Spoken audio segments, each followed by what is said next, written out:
welcome to the Great New Me Reclaim Your Time series. This is a set of recordings designed to help you eliminate time drains that get in the way of progress towards your goals and your vision. I'll start with a few words about how come I'm recording these talks. I'm a coach, and this means my job is about helping people excel at achieving their goals. It also means I talk to lots and lots of people. And over time, I've noticed common issues and common solutions. And the Reclaim Your Time series looks at a particular theme I've observed in many, many conversations. Before I dive into this talk, though, I'll share a little about me.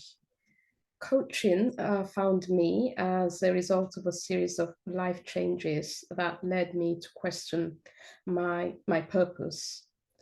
Prior to becoming a coach, I ran my own business as a consultant. I worked with business owners and founders, helping them to scale their operations, helping them raise funding. And even early in my career, I worked as a consultant for a couple of the largest consultancy firms on the globe. And when I was there, I was helping multinational organizations manage growth and implement change. I became a convert to coaching because, having been the recipient of coaching, I came to believe that we all have the right answers within us. It's just that the very busy and noisy world that we operate in tends to obscure our inner wisdom. And what I do is I use coaching to help people hear their inner wisdom and find that wisdom again. In this series of talks, I'm looking at how we can sometimes get in our own way and how we can recognize the underlying blockers so that we can resolve these simply and easily. The blockers that I am talking about in this series are called time drains. And time drains keep us spinning, they slow us down, they reduce productivity, and in many cases, they also impact on our motivation and our creativity. The time drain I'll talk about in this particular episode is around personal distractions. Many of us have neat compartments for various aspects of our life. Work goes in one box, hobbies in another, the partner and kids in yet another. If we've got a side hustle, that will go in a separate box. Some of us even have a separate box for our dreams and desires, the things we'll do if we were a millionaire. We've got a separate box for that. And for the most part, we go through life pretending that the contents of each of these boxes have no impact on any of the others. So it's a bit like the consultant who expects to keep up consistent productivity at work, even though her mum is just about to have an operation and she's worried sick about all the decisions that are going to come with this. Or the agency owner who's wondering why she's unable to follow through on her business development activities, whilst her son is struggling to cope at uni. Or the partner, law firm partner, who wonders why his team is tiptoeing around him whilst he's going through a very difficult and messy divorce. Or the lecturer who's unable to sustain romantic relationships as her concern about her job is taking up all of her headspace. I find it interesting to observe how so many people believe that their personal lives should have little, if any, impact on their ability to perform well at their jobs, or vice versa, that their struggles with work should not really impact on their personal relationships. When stress impacts us, it impacts the functioning of our whole brain. There's no switch that says, oh, so okay, now you're in the office, so stress will disappear until you're back at home. Or the other way around. Now that you're at home, stress will disappear until you're back at the office. Stress is stress. It follows us around. And stress generates hormones that are designed to close down our creativity. Stress keeps us laser focused on looking for and seeing threats in everything around us. It makes our default response to attack as opposed to explore or expand. And I think what I'm trying to say is let's stop this pretending. Stop pretending that you can continue to function in other parts of your life when one part is clearly causing strife. I can tell you now that trying to pretend is the key cause usually of burnout. It's like continuing to run a marathon after breaking one leg. It'll hurt like hell. You're not going to win, and you'll do serious damage to your hip as your body attempts to overcompensate using the one good leg you've got. The sensible solution is to get help. Take time to address the issue that's causing the stress and then return to pursuing your goals. So stop trying to run, seek help, heal the leg, and run the next race. But I know exactly what you're thinking. It's very easy for me to sit here and tell you to take time out. Bills need to be paid, clients are waiting on you, people are depending on you. Will there even be a next race, another opportunity? Those are the sorts of thoughts that are running through your mind as you listen to me spouting on about getting help or taking a break. But if we look more closely at what you are able to do while you're trying to bravely soldier on with the broken leg in this instance is the stress hormones that are coursing through you. What you're able to do whilst that's happening is that you're actually able to destroy relationships with good clients. The partner I mentioned earlier had a meltdown and told what was once a lucrative client which cliff to jump off before his colleagues made him get help. Or you could push your long-suffering partner into leaving after you've either bitten their head off once too many times or ignored them yet again because that work problem is all too consuming for you to notice their distress. Remember, stress is shutting you down. You're seeing threats. You're not seeing, you can't see what anybody else is going through. Or you might end up self-medicating. You create a dependency on alcohol or food or drugs, or even I've had one person, excessive exercise. All this in a bid to try and keep pushing through. But worse still, you could fall into a cycle of despondency and possibly even depression because everything you see around you looks like a threat. Everything you see around you looks like it's not working.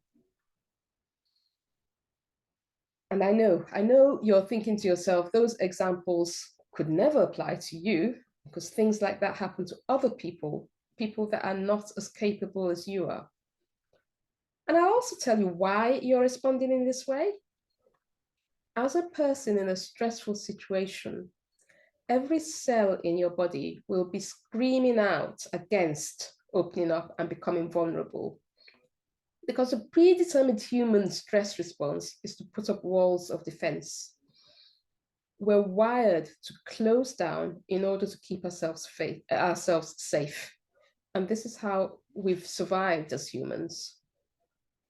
Our threat response, which, by the way, was developed to deal with predators that might kill us, as opposed to, perhaps, having a slow year at work, those threat responses shut down our creativity and curiosity and even our compassion for ourselves, whilst keeping us focused on how big the problem is we have to solve. And what that means is that we're just in no state of mind to resolve the problem ourselves because we've lost our objectivity. If we're to emerge without doing too much damage, we must get the help of somebody who is not blinded by the same stress that we are laboring under. Somebody who can be objective, someone who can bring the opportunities that we're missing to our attention, someone who can help us untangle the various issues that we feel are much too big for us to get out from under. And I know it takes a huge amount of courage to admit something's wrong and to ask for help. Our larger than life egos want to perpetuate that image of having it all together. But until the underlying stress factor is dealt with, we will be acting with a handicap. And actually, any observant person around us will know that we don't have it all together. Also, we're not achieving the pace of progress that we're really capable of. So how and where can one actually ask for help? Your loved ones will be the first to notice and offer help. And in many cases, if you can bring yourself to listen, this might be all that you need. Sometimes, though, part of the issue will have an impact on the loved ones who might wish to help. Therefore, it's hard for them to be objective.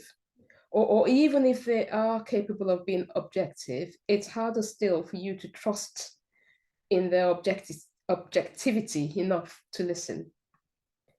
If that's the case, you probably should cast your net a little wider and seek help from a trusted mentor or coach who you believe can be objective and who can challenge and push you to see things as they really are. What about this suggestion about taking time out? I really do think that in some cases, possibly many cases, you have to stop trying to spin all the plates. Dealing with the one big issue that's blocking your full abilities and then returning after a break can in the medium term be faster than trying to struggle on blindly.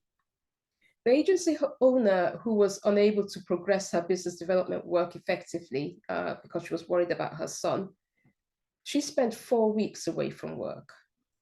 She took that time to decompress and to really listen to her son and help him through what was a really rough patch.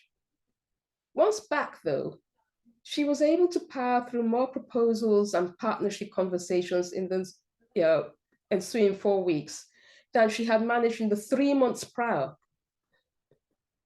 The consultant with the sick mom delegated to the team around her and reduced her hours temporarily. And once back full-time, she actually capitalized on this because she had delegated and ended up getting a promotion.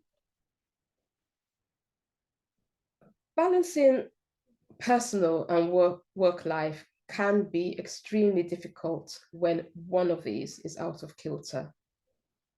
And due to the impaired mental capabilities that result from the stress hormones that come into play, it can seem like there's nothing for it except to keep continuing to hobble along. But the only message I have is you have to get help. Hear the people around you who are expressing their concern. Speak with somebody who's objective. And don't be afraid to stop and focus on resolving the issue that's blocking you. You might find that that pause brings you opportunity. So that's what I've got for you today. It's get help and pause so you can reset. I really impress on you to please try it and observe how you feel once you return after the pause. Thank you, as always, for taking time to listen to this talk, and I applaud your investment in your growth. I'd love for you to make contact if you'd like to talk further about anything I've expressed here. I'd also love to hear about the before and after feelings for those of you that do take me up on the get help and pause strategy. You can reach me by emailing me on ola@greatnewme.com. I'll spell that out for you. It's O for Oscar, L for Lima, A for Alpha, at G for Golf, R for Romeo, number 8, N for November, E for Echo, W for Whiskey, M for Mike, E for Echo.com. I really hope this has been a helpful listen for you, and I wish you everything that you wish yourself. Until next time, please take care. Thank you.